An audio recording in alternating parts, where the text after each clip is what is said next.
우아한 썰여사의 사연 소개 오늘도 시작합니다. 초등학교 6학년 졸업식 날이었습니다. 어머니가 새벽부터 일어나 정성스럽게 만들어주신 도시락을 들고 학교에 갔는데 반 아이들이 모여 앉아 도시락을 먹는 시간에 그 일이 일어났습니다. 평소 저를 괴롭히던 아이가 제 도시락을 보더니 이게 뭐야 냄새 나는데? 라고 말하며 친구들과 킥킥거렸습니다. 그러더니 갑자기 제 도시락을 낚아채서 쓰레기통에 던져버렸습니다. 반찬이 바닥에 흩어지는 모습을 보며 웃던 그 얼굴은 지금도 선명합니다.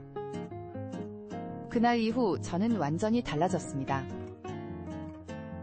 학교에서는 가능한 한눈에 띄지 않으려 노력했고 조용한 애로 살아남기 위해 스스로를 숨겼습니다. 하지만 속마음은 매일 부서져 내리고 있었습니다.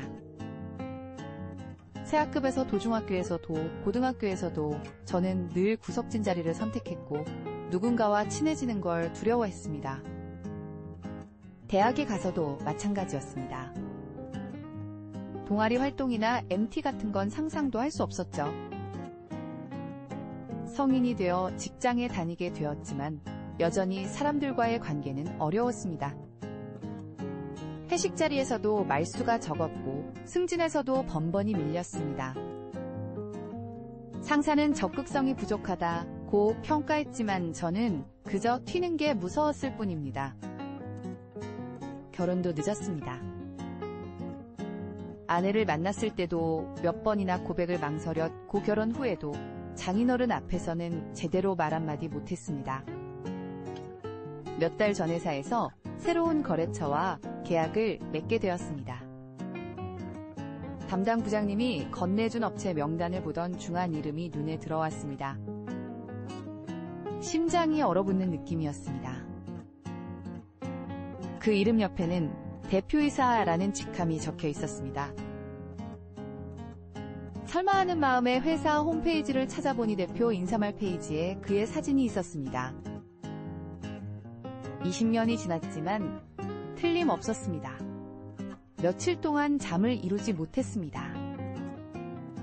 아내가 요즘 왜 그러냐고 물어봤지만 대답할 수 없었습니다. 어떻게 설명하겠습니까? 초등학교 때 도시락을 쓰레기통에 던진 아이가 지금 성공한 사업가가 되어 제 앞에 나타났다고요? 이게 운명인지 아니면 복수의 기회인지 머릿속이 복잡했습니다. 결국 제가 직접 그 회사에 가서 미팅을 하겠다고 부장님께 말씀드렸습니다. 부장님은 의외라는 표정이었습니다. 평소 적극적이지 않던 제가 갑자기 나선 것이니까요. 김대리 이번 계약 중요한 거 맞지? 실수하면 안 돼. 라고 당부하셨습니다. 미팅 당일 그들 회사의 회의실로 들어갔습니다. 테이블 맞은편에 앉아있던 그가 고개를 들었을 때 우리의 시선이 마주쳤습니다. 그의 표정이 순간 굳어졌습니다. 저 역시 마찬가지였죠. 하지만 그는 금세 평정을 되찾고 비즈니스 스마일을 지으며 악수를 청했습니다. 반갑습니다, 김태리님. 미팅은 이상할 정도로 매끄럽게 진행되었습니다. 그는 완벽한 사업가였습니다.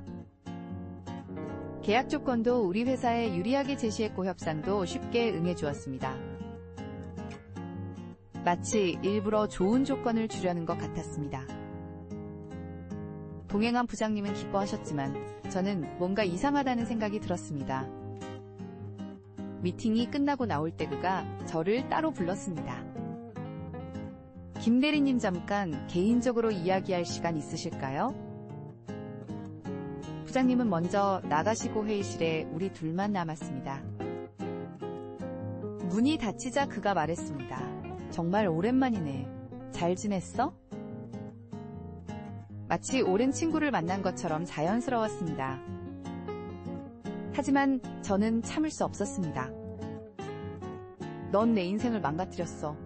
근데 넌 그걸 기억이나 해? 제 목소리는 떨리고 있었습니다. 20년 동안 삭혔던 감정이 터져나오는 것 같았습니다. 그러자 그의 표정이 완전히 바뀌었습니다. 당황한 기색이 역력했습니다. 뭔 소리야. 우리 어릴 때 그런 사이 아니었잖아. 그냥 장난이었는데. 장난? 저는 목소리를 높였습니다. 네가 내 도시락을 쓰레기통에 던지고 웃던 게 장난이라고? 그 이후로 내가 어떻게 살았는지 알아? 그제야 그가 기억해내는 듯 했습니다. 하지만 여전히 시큰둥했습니다. 아, 그거? 정말 별것도 아닌 일로 아직도 그러고 있어? 너무 예민한 거 아니야? 그 말을 듣는 순간 20년 동안 쌓인 분노가 폭발했습니다. 별것도 아닌 일? 나는 그날 이후로 20년 동안 사람들과 제대로 어울리지 못했어. 승진도 못하고 결혼도 늦게 했고 지금도 사람들 앞에서 제대로 말 한마디 못해. 네가 던진 도시락 때문에. 그러나 그는 오히려 짜증스러운 표정을 지었습니다. 야, 그건 네 문제지 내 탓이야? 나는 성공했고 너는 그 모양인 게 내 잘못이라고? 정말 한심하네. 그 순간 깨달았습니다. 이 사람은 변하지 않았구나. 여전히 그때 그 아이 그대로구나. 저는 천천히 일어나 말했습니다. 알았어. 네가 어떤 사람인지 이제 확실히 알겠어. 하지만 이 계약은 취소야. 우리 회사는 이런 사람과 거래하지 않거든. 그제야 그의 얼굴색이 변했습니다. 야, 잠깐. 개인적인 감정을 비즈니스에 끌어들이면 안 되지 않아? 이 계약 우리 회사에도 중요한데? 중요하면 진작에 진심으로 사과하지 그랬어. 20년 전에도 지금도 넌 똑같아. 저는 회의실 문을 열고 나왔습니다.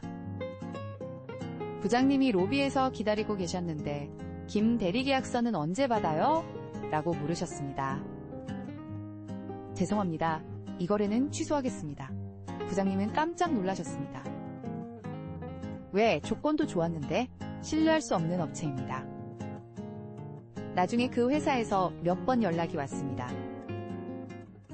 심지어 그가 직접 저희 회사까지 찾아왔다고 들었습니다. 하지만 저는 만나지 않았습니다. 며칠 후 아내에게 그간의 이야기를 모두 털어놓았습니다.